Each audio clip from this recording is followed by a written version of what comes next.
This morning I want to talk about this idea of confidence. It is that which can carry us through when we don't know what we're doing, when we don't know how to do it, when we just don't know. There's a sense of confidence that can have us move forward as everything falls into place. Confidence. It's that air that some people have about them. And you think, well, they never have a doubt. They never hesitate. They always are so sure. But I think that everybody is the same.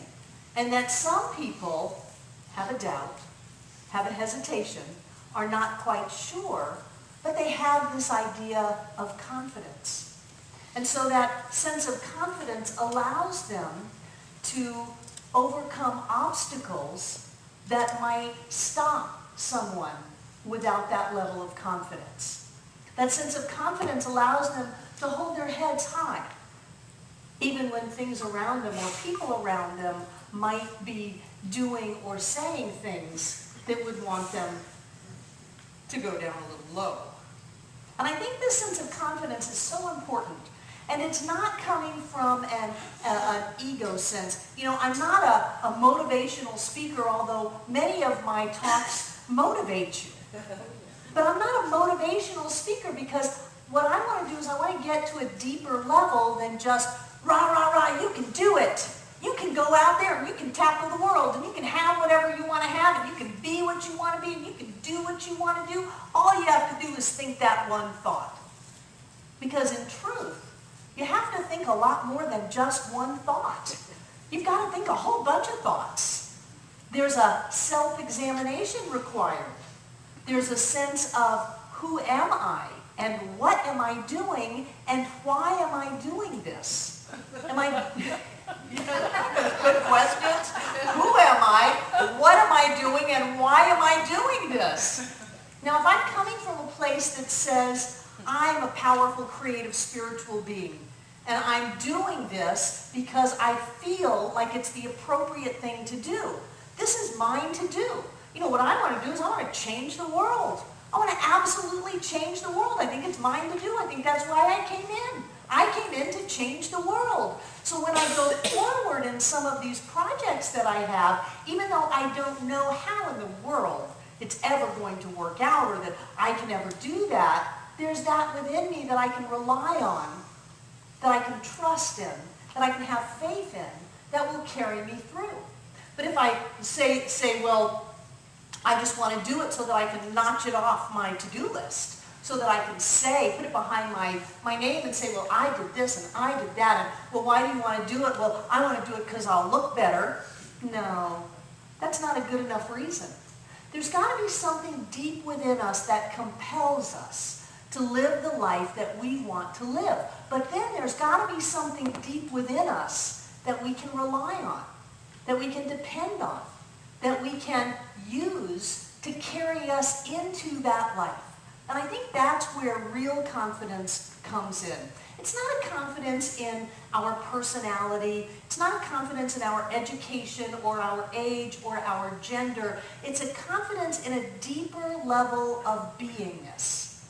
That there is a power within me that truly does know what to do and has it all worked out. I think, take a deep breath, let it out, because I'm getting a little crazy on you. I think there is an us that lives in the future, kind of brings up that charter ad that's going around now. And they're only dealing with one day. They're playing an easy game. I think there's an us that lives in our future that has already achieved the things that we are looking at just beginning today. And I think that if we can open up to that future self, that it can actually reach out toward us and give us a hand and give us a little confidence that says, you can do this. You're going to know what to do. You're going to have what you need to have. It's all going to work out. You can do this. And there's a connection and there's a sense of solidness because it's us. And so as we look at this idea of confidence, I want to just go back in time a little bit because I know that my life has been dramatically changed through the decades that I've spent in this teaching. And this teaching was not always around. Not this teaching, not metaphysics. This is a pretty new idea in our country. It was in the mid-1800s. It was in Concord, that's Massachusetts, right? Yeah, Concord, Massachusetts. That there was a man who would invite his neighbors over to have discussions about a brand new idea. It was a brand new idea that said God is not up on a cloud. God is something real. God is something that we can touch. God is something that we can be a part of. For that matter, there's an idea of unity and oneness to where we are connected with nature. I mean, we welcome the tree in as our sharing today, the standing one. There's a connection that we can experience with other people, with all of nature, that we're not separate. And this was a brand new idea. And people would come over. Concord, Massachusetts was a happening place back then. Nathaniel Hawthorne came. Louisa May Alcott's father came. It was hosted in the home of someone named Ralph Waldo Emerson. Now, Ralph Waldo Emerson was an interesting guy. He had met another gentleman when he gave a lecture at Harvard, and the other gentleman just fell in love with Emerson. I know I fell in love with Emerson. Forgive me. And so Ralph talked to this gentleman and said, well, why don't you come to my home? You can be my handyman. You can babysit my children. You can work for me. And so while Ralph Emerson was having these conversations in the parlor, in the conversation room, whatever that was, this other man would sit outside the door. He was the worker. He was the handyman. He wasn't allowed to come in and have the conversations. He didn't have the status to do that, but he would sit outside the door and he would listen. And every so often he would throw in an idea through the doorway. Until finally they couldn't stand it any longer, and they said, why don't you come on in and join the conversation? And that's how Henry David Thoreau became a part of the birth of the transcendentalist movement in the United States. And it was Emerson's land that Walden Pond was upon. And so when Thoreau said, I just want to get away from people and I want to explore these new ideas that we're talking about, Emerson said, well, why don't you live here on my pond? Actually, it was next to the pond. He would have to be a frog to live on the pond. Why don't you live next to this pond and do that exploration? And so Emerson was Thoreau's, what's it called? Mentor, but he gave him money. Benefactor. This is benefactor. He gave him a place to live. He gave him money. He supported him in his journey of exploration. And some of these ideas have filtered their way down to us today. I just want to share a little bit of Thoreau with you.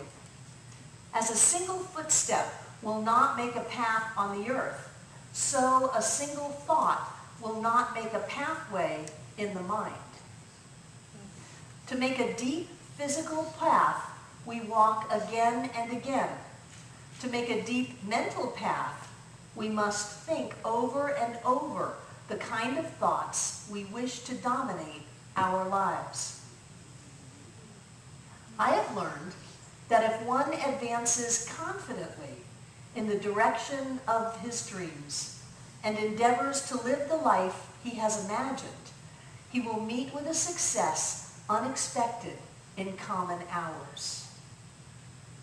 That if we advance confidently, just in the direction, I love this. I mean, we don't have to have it together.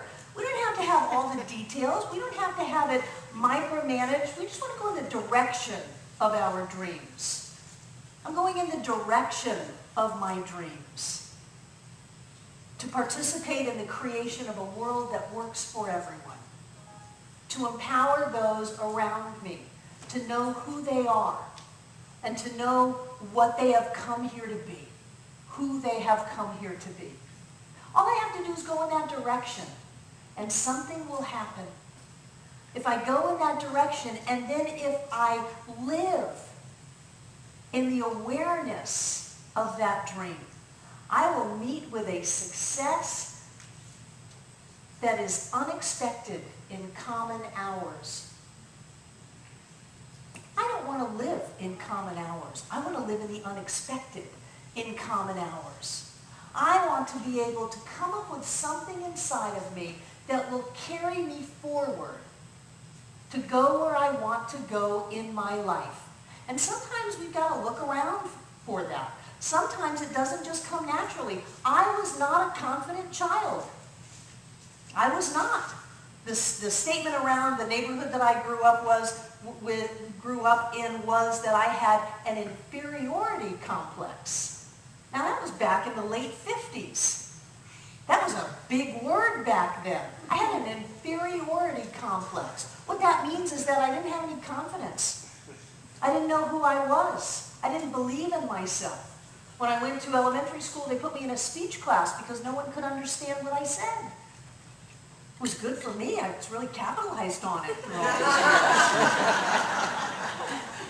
I wasn't confident. I wasn't born confident. But before I could become confident, I had to find something to be confident in. And it wasn't my personality, it wasn't my body, it wasn't my age or my education or my gender. It was this something greater. It was that belief ever since I was a child that there was something greater within me than what was showing up. It was, I'm a princess, can I please go find my rightful family? It was this frustration inside of me that said, I know there's supposed to be more. It's as if I knew that future self, and I could feel it, and I could feel the distance between who I was then and who I knew I would become.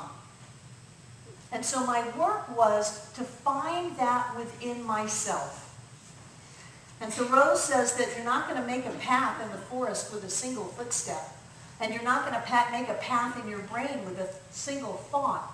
So there is some work that needs to happen here.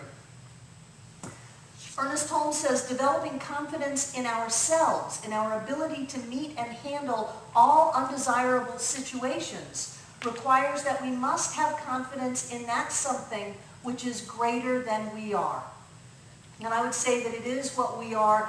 We just feel the greatness. You know, the finite cannot understand the infinite. And so we feel that something that appears to be greater. He says, then we will have spiritual self-reliance. When this is done, the lesser must always submit to the greater. Weakness will give way to strength. Despair will turn to hope. Hate will become love. Failure will become success. And sickness will dissolve into health. That when we have faith in that something greater, when we have confidence that there is something in us that knows, there is something within us that will carry us through, there's something within us that will lift us up. Why do I want to have TV commercials? Because it is so important for people to understand that there is an answer to every question, a solution to every problem. There is something inside of us, and we are not dependent on the people, places, and experiences on the outside to live the lives that we want to live. But it's not a surface level thing. It's a very deep opening to that which is our true nature. That's what we have confidence in. Even if I don't know what it is, I know that there's something in me that knows. Even if I don't know how to do it, I know that when I need to know how to do it, it will show up. All I have to have is the courage to be able to move toward my dreams, to keep that movement going, to not give up, to not bail, to not wimp out. I've always said that the science of mind is not a philosophy for wimps. It asks a lot of you. It asks you to stand straight and tall, no matter what the world is doing. It asks you to believe in who you are, no matter what people are saying. It asks you to take action, no matter what the circumstances. It asks a lot. But what is the choice? The other choice is to simply be the same that everybody else is. I don't want to to live lives of quiet desperation, to just go along until we die. I don't want to do that. I want to have uncommon moments, not ordinary life. You know, being average is just the best of the worst and the worst of the best. Who in the world wants to be average? There's something magnificent in us that calls us to move forward in our lives, whatever that may be for us. It's not going to be the same for you and the person next to you. It's going to be different. And people say, well, I just don't know. I don't know if I have what it takes. Well, of course you have what it takes. If you didn't have what it takes, you wouldn't be able to even have the idea of what you were going to do. It wouldn't call to you. It wouldn't lift you. It wouldn't excite you. If you didn't have what it takes, you wouldn't be able to even think it. Because once you thought it, watch out. Once you have thought it at some level, it exists. Taking only so long as to manifest into time and space as is required by whether you're going to have a miracle or a process. Sometimes it's a miracle, sometimes it's a process. But it exists once you can think it. And so do you have what it takes? Of course you do. Do you have the support that you need? Of course you do. Do you have the money that's going to require? Of course you do. You may not have it right now, but you have what you need to move forward, and moving forward will set things in motion to show up in your life. To where you have, I love this phrase, a success unexpected in common hours. I was thinking about Emerson, how much I love Emerson, and how cool he was to give Henry David Thoreau a chance to write Walden Pond and whatever else he wrote on his property. And I picked up my Emerson's essays, or what's left of it, and went to my favorite essay, which is called Self-Reliance. And one of the things he says is, and it's gender neutral, forgive me, a man should learn to detect and watch that gleam of light which flashes across his mind from within. Yet he dismisses without notice his thought because it is his. Else tomorrow a stranger will say with masterly good sense precisely what we have thought and felt all the time, and we shall be forced to take with shame our own opinion from another. That we discount who we are because it's us.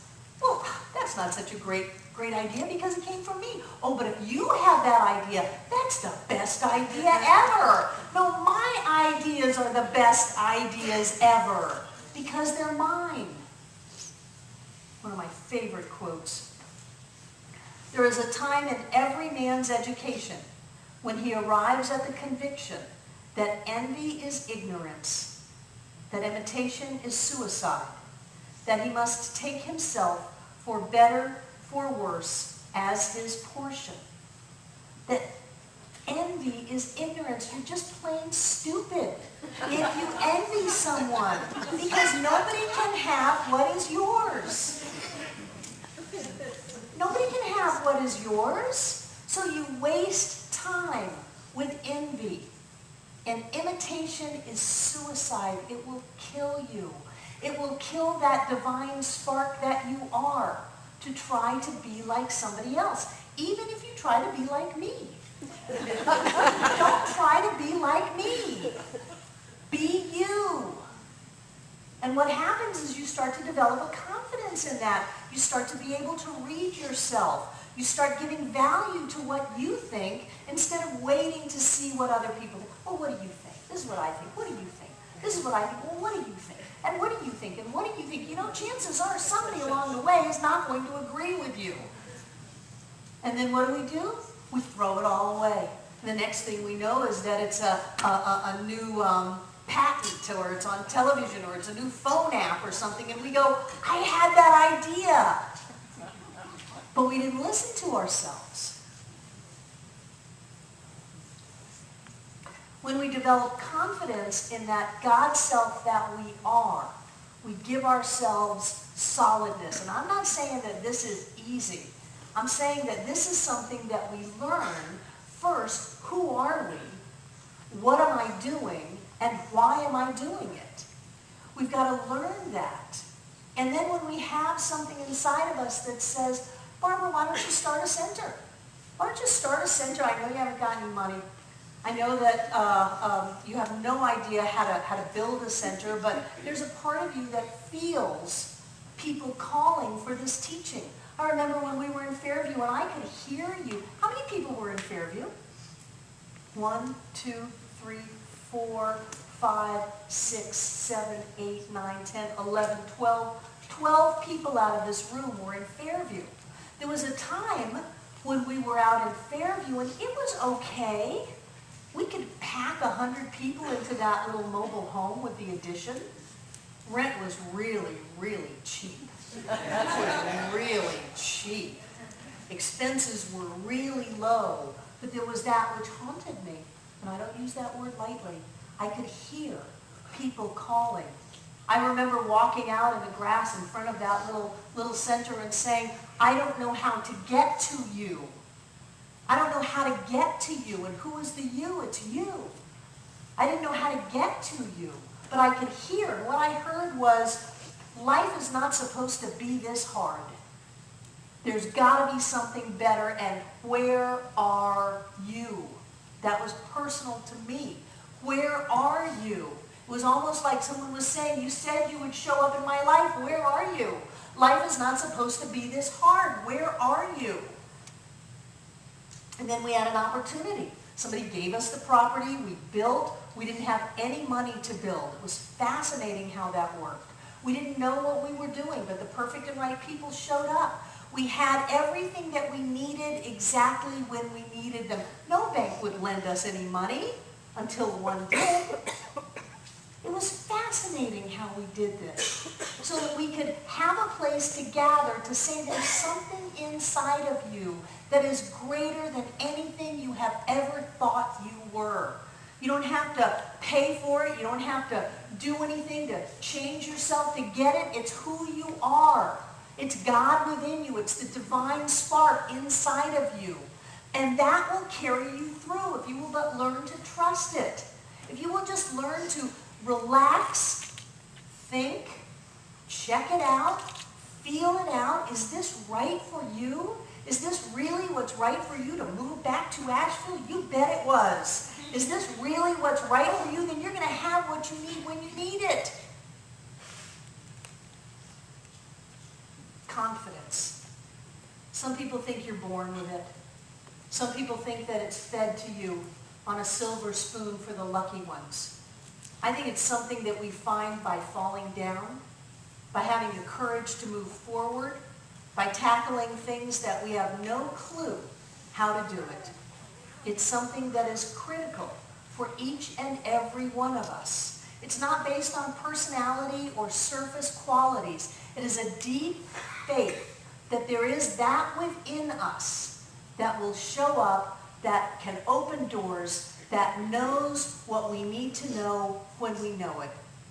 It is a deep sense that there is greatness within us, that there is that within us that is more than we ever dreamed.